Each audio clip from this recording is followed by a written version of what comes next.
Olá pessoal, boa tarde. Estou saindo do Senado agora, né? Hoje tivemos a sessão pela manhã. Estou aqui no carro com o Luiz Wolff aí de cinegrafista e o Ronaldo aqui, o nosso piloto. Estou indo para o aeroporto, né? A São Paulo para um compromisso amanhã em Praia Grande, um compromisso político do meu partido, o Podemos. Estarei com Mário Covas Neto, com a Renata Abreu, para um evento político lá no litoral de São Paulo. E aproveito essa viagem aqui até o aeroporto, né, para conversar um pouco sobre o dia de hoje. Ontem nós protocolamos, logo de manhã, no Supremo Tribunal Federal, uma ação direta de inconstitucionalidade para manter no Ministério da Justiça o COAF, sob o comando do ministro Sérgio Moro. E à tarde nós já fomos informados de que foi designado o relator, o ministro Edson Fachin. Nós estamos esperançosos. Por que fizemos isso? Porque nós não podemos desistir nunca. A população brasileira está cansada dessas idas e vindas. Fala-se uma coisa um dia, no dia seguinte já não se confirma, já não se sustenta. Promete-se uma coisa hoje, amanhã já não se cumpre. Então nós temos que, com convicção, defender as nossas ideias, os nossos projetos, até o fim, até as últimas consequências. E é o que estamos fazendo. Quando o governo anunciou que queria o COAF é que acompanha a movimentação financeira, especialmente valores mais expressivos, e verifica quando há uma movimentação atípica que pressupõe ilicitude, corrupção. Esse é o papel do COAF. E quando ele encontra uma operação atípica, ele pode informar a Polícia Federal para a investigação, o aprofundamento da investigação. E exatamente quando há uma movimentação atípica de valores expressivos, há necessidade da quebra de sigilo bancário. A partir da quebra de sigilo bancário é que você encontra o caminho das pedras, né? Você pode fazer o desenho do itinerário percorrido pelo dinheiro, de onde ele saiu, para onde ele foi, se ele ficou com laranjas, se ele parou em empresas fantasmas, se ele foi remetido para o exterior irregularmente, enfim, quem se beneficiou de um eventual ato ilícito praticado, um ato de corrupção. Nós fizemos um trabalho no Senado, na CPI Cachoeira, e apresentamos um relatório paralelo, porque a CPI se tornou chapa branca, fez o jogo de quem interessava, do governo, não é? E procurou esconder a realidade dos fatos. Nós fizemos um relatório paralelo, encaminhamos à Polícia Federal, ao Ministério Público, e a Receita Federal veio buscar esse trabalho exatamente para ir atrás dos desvios. E com esse trabalho, nós indicamos de onde saiu o dinheiro, geralmente do DENIT, né, no Ministério dos Transportes, passando por empresas laranjas que foram criadas para ocultação de valores e até a remessa para o exterior em alguns casos. Então, isso começa com uma ação do COAF, quando ele identifica a movimentação atípica. Por essa razão, o governo, quando disse, na palavra do ministro Sérgio Moro, o COAF é necessário no Ministério da Justiça para o combate ao crime organizado, evasão de divisas, corrupção de modo geral, né? Ocultação de valores, enfim, tudo que há de corrupção, principalmente na administração pública. O COAF é essencial no Ministério da Justiça, que tem a responsabilidade de combater crime organizado e etc. E, na verdade, o governo acertava quando fazia essa opção. E por decreto colocou o COAF no Ministério da Justiça. Mas depois, talvez por um equívoco de assessoria, incluiu na medida provisória. Não havia necessidade, o decreto era suficiente. Só o decreto já mantinha no Ministério da Justiça o COAF. Esta é uma competência privativa da Presidência da República, portanto, pode fazer por decreto autônomo. Bom, cometido esse erro, veio para a Câmara cometeu invasão de competência, porque retirou o COAF do Ministério da Justiça, devolvendo ao Ministério da Economia.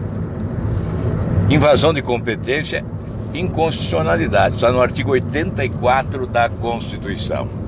Quando se atribui competências privativas ao presidente da República, o Congresso não pode se sobrepor a ele. E foi o que ocorreu. Por essa razão, o Podemos, o meu partido, presidido pela deputada Renata Abreu, impetrou, junto ao Supremo Tribunal Federal, uma ação direta de inconstitucionalidade. Se o ministro Edson Fachin, relator, acolher a nossa ação por liminar, conceder liminar, já não se altera.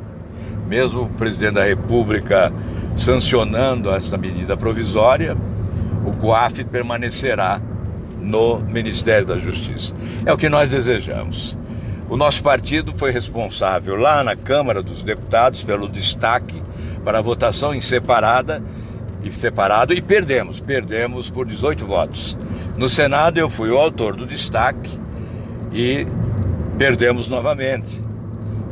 Agora cabe ao Supremo Tribunal Federal recolocar as coisas no devido lugar. E eu repito, estou confiante, esperançoso de que o ministro Edson Fachin, em respeito àquele que é o nosso entendimento, né, de que cabe realmente a ação de inconstitucionalidade para evitar esta invasão de competência, porque isso está na lógica da separação dos poderes. Os poderes são interdependentes.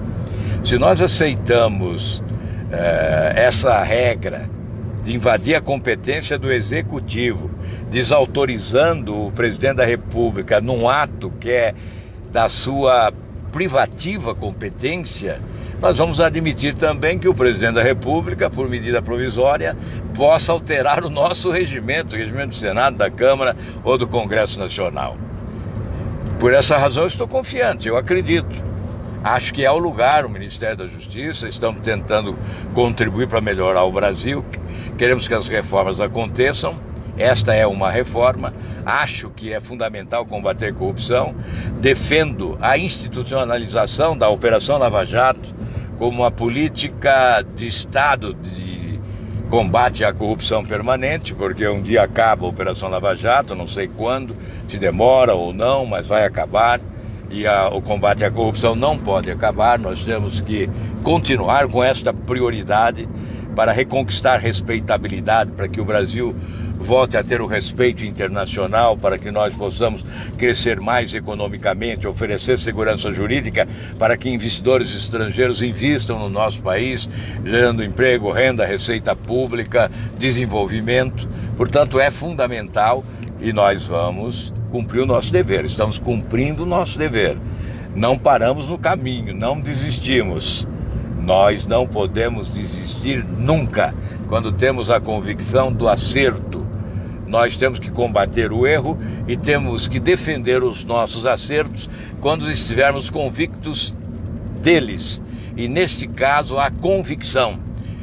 A medida correta é esta, por isso, perdemos no Congresso, vamos tentar ganhar lá no Supremo Tribunal Federal e colocar o COAF no Ministério da Justiça. Este é o nosso sentimento.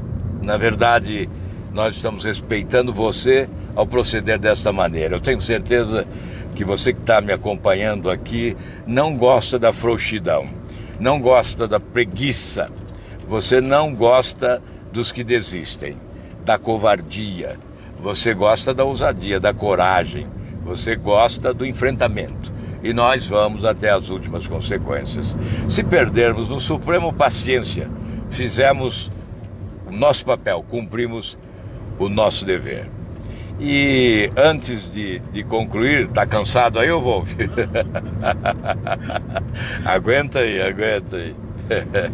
Nós estamos aqui passando agora por um viaduto aqui em Brasília, né? Que vamos fazer a volta para encaminharmos aí para o aeroporto.